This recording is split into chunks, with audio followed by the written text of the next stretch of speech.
Hey, what's going on, everybody? This is Brendan Hauser with EVOQ Bike. So this is for newer racers, and this is not a video of me telling you how to race, how to run a team, just some conversations that I've had that this topic comes up over and over and over and over again. So I wanted to make a very specific short video for it, and it's when newer teams oftentimes say, an athlete will say to me, oh, by the way, my team told me it's my week to get in the break. I'm like, oh, it's amazing. And I don't say this, but like, oh, you have a crystal ball and your team's going to figure this out. And I get it. Sometimes teams show up with 8 riders and they say, hey, person A, this is your turn. And they all kind of roll around the blob and the one person might get out in front in the break. And then everyone sits back because that's this person's week in the break. As I verbalize this, I hope everyone listening is like, this is absolute insanity. If you had a 1 in 10 chance of pulling a straw and winning, and I said, hey, instead of 1, I'm going to give you 3 pulls. Wouldn't that be better? When you have a team of 4, 6, 8 riders, you shouldn't be talking about one person that should get in the break. You should be saying, let's try to get 3 riders in the break. If you have 8 people, let's stack the break. As a rider who's I'm also an amateur who's on a Cat 1 team, not anymore, looking for a team.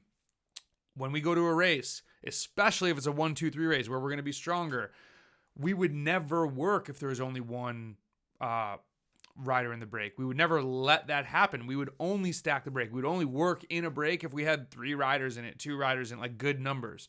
So instead of focusing on one person, focus on getting a good hand to play. Hey, we have 3 out of 6 riders here. We have 2 out of 5, whatever it might be. Now, I get it. Sometimes your team, you have a rider who is a little bit stronger than everybody else. So it can get annoying. Hey, Joey's always getting in the break. Well, if he's so strong, what he needs to do is let a break establish that hopefully, again, has your riders in it, and then he can bridge across to it. If he's so strong that he's always forming, always getting into it, let him use that strength to let other riders, let the race unfold, let other people get in the break, hopefully, and then he can bridge across that. Let him use his strength to also help his teammates have a chance.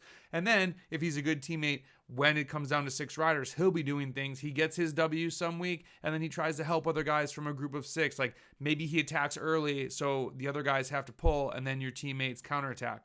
The other last thing that I just want to touch on real briefly is shadowing another strong rider.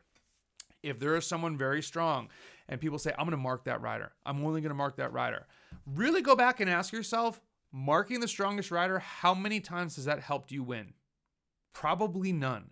Because do you know what happens? A marked rider, they most likely know that they're marked. And so when they make a move and 4 people follow them and they eventually sit up, do you know who that benefits? The smart riders who are racing the bike race and not just marking one person, because when that person sits up and the 4 little flies that are only watching that one rider sit up also, bam, they counterattack with 3 other riders, and that is the break.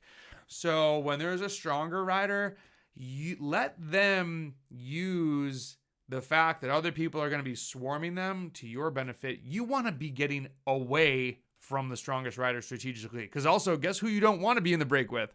The strongest rider. Like, why are you following them? You want to get the hell away from them. They're going to beat you.